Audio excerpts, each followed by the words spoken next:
तो दोस्तों इस वीडियो का हमारा टॉपिक है how to solve case study. जैसा आप सभी को पता है कि ऑपरेशन मैनेजमेंट का कल MBA सेकंड सेमेस्टर का एग्ज़ाम है और कि इसमें एक केस स्टडी आती है और केस स्टडी जो होती है वो आपकी टोटल 30 मार्क्स की होती है। सोचो कि अगर आपके 100 मार्क्स में से 30 मार्क्स आपको ऐसे ही मिलने वाला है अगर आप नहीं भी पढ़ करके जा रहे हो। अगर आप सही प्रॉपर वे में अगर आप केस स्टडी को अटैम्प्ट करते हो, उसका एक प्रॉपर सीक्वेंस होता है अटैम्प्ट करने का, तो उसको अगर आप ऐसा अटैम्प्ट करते हो तो आपके उससे मार्क्स जो हैं वो आपके बढ़ भी सकते हैं, यानी कि 20 से 25 मार्क्स आपको ऐसे ही मिल जाएंगे, है ना। तो यहाँ पर केस स्टडी का क्या मतलब हुआ कि आप उस जो भी प्रॉब्लम होती है प्रॉब्लम को प्रॉपर आइडेंटिफाई करते हो, देखते हो और उसके ऊपर अपने विचार अपने कि अपने थॉट्स रखते हो। उसमें कोई भी तरीके की आपको लर्निंग की ज़रूरत नहीं कि आप याद करके जा रहे हो फिर वहाँ पर वही चीज़ों को लिख रहे हो, उस तरीके की चीज़ों की नहीं, यानी कि आप अपने विचार रखते हो। तो केस स्टडी इस वजह से इसको बोली गई कि अगर आप जो कुछ भी रखते हो सही है या फिर आपको जो लगता हो अगर आप वो रखते हो तो इसी के बेसिस पे आपको मार्क्स मिलते हैं।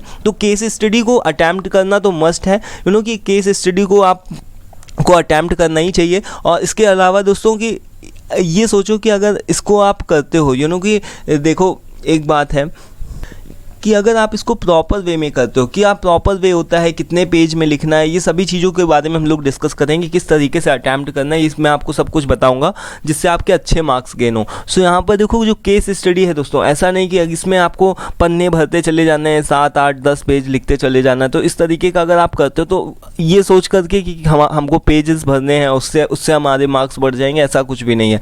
जो आपकी केस स्टडी होनी चाहिए वो आपकी एकदम एक्यूरेट होनी चाहिए। भले ही 4 पेज में आपने केस स्टडी को कंप्लीट किया हो, बट आपको कि जो एग्जामिनर हो अगर वो चेक कर रहा है कॉपी तो वो सारी चीज़ें ट्रांसपेरेंट होनी चाहिए कि क्या आपने लिखा है और क्या आपके विचार हैं, क्या आपके थॉट्स हैं। तो हमारे पास में यहाँ पर एक तरीके का कि एक सैम्पल है केस स्टडी का, ये एक तरीके की सैम्पल केस स्टडी है और इसको कैसे सॉल्व करना है हम लोग ये चीज़ देखेंगे। तो यहाँ पर केस स्टडी के ऊपर मैं बात करने जा रहा हूँ कि केस स्टडी में क्या बोला गया है। फिलहाल मैं बता देता हूँ कि इसमें सप्लाई चेन मैनेजमेंट की बात बोली गई केस स्टडी के अंदर, ऑपरेशन मैनेजमेंट के अंदर।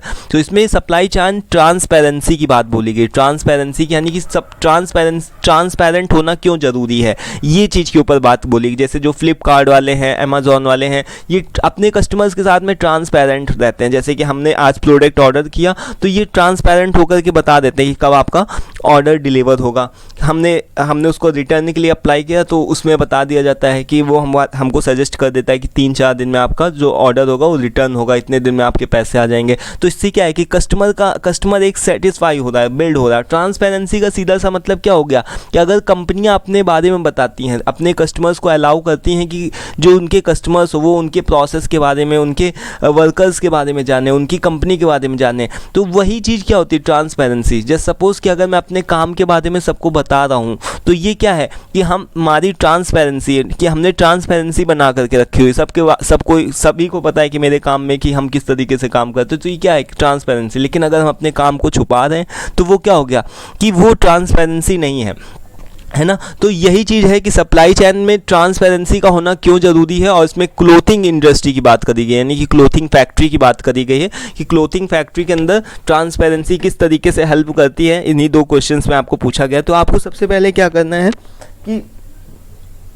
जो भी आपकी केस स्टडी हो उसको आपको उसके जो क्वेश्चंस हैं, जो आपके क्वेश्चंस हैं नंबर 1, 2 ये 15 मार्क्स के आते हैं ऑलमोस्ट। तो 30 मार्क्स की आपकी जो केस स्टडी होगी, आपके क्वेश्चंस को आपको सबसे पहले कि रीड करना है। एक बार आपको केवल रफली रीड करना है। यहाँ पर देखो फर्स्ट और सेकंड क्वेश्चंस को आप अगर हम रफली रीड करें तो हमको यहाँ पर पता चल जाता है, एक तरीके का छोटा सा आइडिया मिलता है। हालाँकि बहुत ज़्यादा बड़ा नहीं लगता है आइडिया, छोटा सा आइडिया मिल जाता है कि पूछना क्या चाह रहा है, ठीक है, यानी कि किस चीज़ के ऊपर बात करी गई। देन हमको क्या करना चाहिए कि 1 और 2 बार, 3 बार, मैक्सिमम 3 बार, एटलीस्ट 2 बार आपको जो अपनी केस स्टडी है उसको 2 बार एटलीस्ट पढ़नी चाहिए।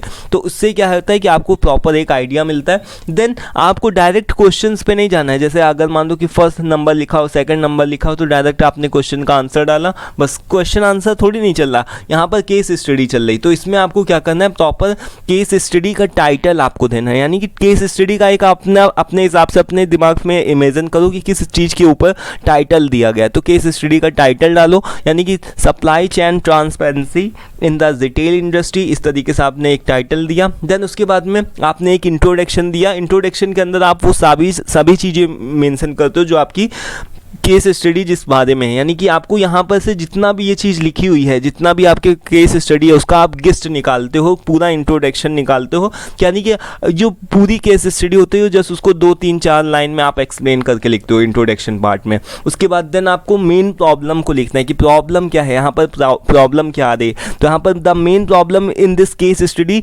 Is the lack of supply chain transparency. आपको ये चीज़ बतानी है कि सप्लाई चेन में ट्रांसपेरेंसी की कमी है यहाँ पर बताई गई रिटेल इंडस्ट्री के अंदर। तो क्लॉथिंग सेक्टर के अंदर जो भी आप जिस भी तरीके की केस स्टडी आएगी उसकी आपको मेन प्रॉब्लम बतानी है। पहला स्टेप क्या हो गया, केस स्टडी लिखोगे, उसका टाइटल डालोगे, देन इंट्रोडक्शन पार्ट, देन उसके बाद में मेन प्रॉब्लम। जब आप आओगे डायरेक्ट क्वेश्चंस के ऊपर, तब आप क्वेश्चंस के ऊपर आओगे। तो क्वेश्चंस जो भी आपसे पूछा गया है, क्वेश्चंस लिखना स्टार्ट करोगे। इस तरीके से आपने आंसर दिया। इसमें पूछा जा रहा है कि सप्लाई चेन ट्रांसपेरेंसी क्यों इंपॉर्टेंट है, यानी कि इसमें यही चीज़ बताया जा रहा है कि किस तरीके से हेल्प करती है आपके कस्टमर्स की। मान लो कि अगर हमको कोई भी कंपनी है वो अगर अपनी कंपनी के बारे में जानने का हम ऐसा यूज़र हमको अलाउ करती है, तो उससे हमको क्या कर सकते हैं, हम लेबर की प्रैक्टिसेस को देख सकते हैं, हम देख सकते हैं वहाँ के एम्प्लॉयज़ कैसे हैं, खुश हैं कि नहीं हैं, देन वहाँ का इन्वायरमेंट, उस कंपनी का इन्वायरमेंट कैसा है, और प्रोडक्ट की सेफ्टी है कि नहीं। तो इन सभी चीज़ों का एक हम अनुमान लगा सकते हैं। तो इस तरीके से आपको क्लियर वे में आपको सारी चीज़ें लिखनी है, यानी कि पेजेस भरने। तो ये सभी आपने लिख लिया क्वेश्चन फर्स्ट के अंदर। देन आपको क्वेश्चन सेकंड में जो भी पूछा गया है कि सप्लाई चेन मैनेज जो भी ट्रांसपेरेंसी, उसके बेनिफिट्स बताओ और कॉस्ट बताओ। तो बेनिफिट्स के बारे में हमने बताया कि कंपिटिटिव एडवांटेज, इससे हमारी जो कंपनी होती है उसमें कुछ यूनिकनेस आती है। देन इसके बाद में हमारी रेपुटेशन बिल्ड होती है, और रिस्क भी क्या होता है, कम होता है, और कस्टमर का ट्रस्ट बढ़ता है। तो कॉस्ट की अगर बात करें तो कॉस्ट में हमको बताना चाहिए कि इसमें बहुत ज़्यादा, हाँ, अगर हमको ट्रांसपेरेंसी बिल्ड करनी है तो इसके लिए हमारी इनिशियल कॉस्ट, यानी कि जो हमारी सबसे पहले इसको लगाने की कॉस्ट आएगी, तो इनिशियल कॉस्ट लगेगी।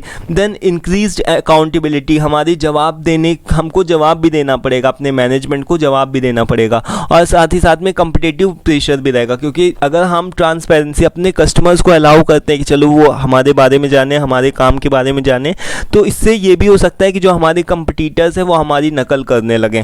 तो कम्पिटिटिव प्रेशर भी बना रहता है इस चीज़ से रिलेटेड। तो इस तरीके से हमने क्वेश्चन सेकंड का ऐसे आंसर दे दिया। ठीक है, आपको मतलब क्वेश्चंस के तो आंसर देने, बट डायरेक्ट अगर आप इस तरीके से करते हो तो थोड़ा सा इफेक्टिव होगा। तो यही था, दिस वाज ऑल अबाउट कि केस स्टडी कैसे सॉल्व करनी है। जो केस स्टडी आएगी वो आपकी डिफरेंट हो सकती है, ज़रूरी थोड़ी नहीं कि यही आए, बट हाँ फिर भी एक मैंने आपको आइडिया दिया है कि कैसे सॉल्व करना है। और आई होप कि आपको अच्छे से समझ में आ गया होगा। स्टिल कोई कन्फ्यूजन डाउट लगता है तो आप पूछ सकते हो कमेंट बॉक्स में कमेंट करके। Thank you for watching this. Video पसंद आए तो प्लीज़ उसको भी लाइक करिए। Thank you for watching this. Thank you once again.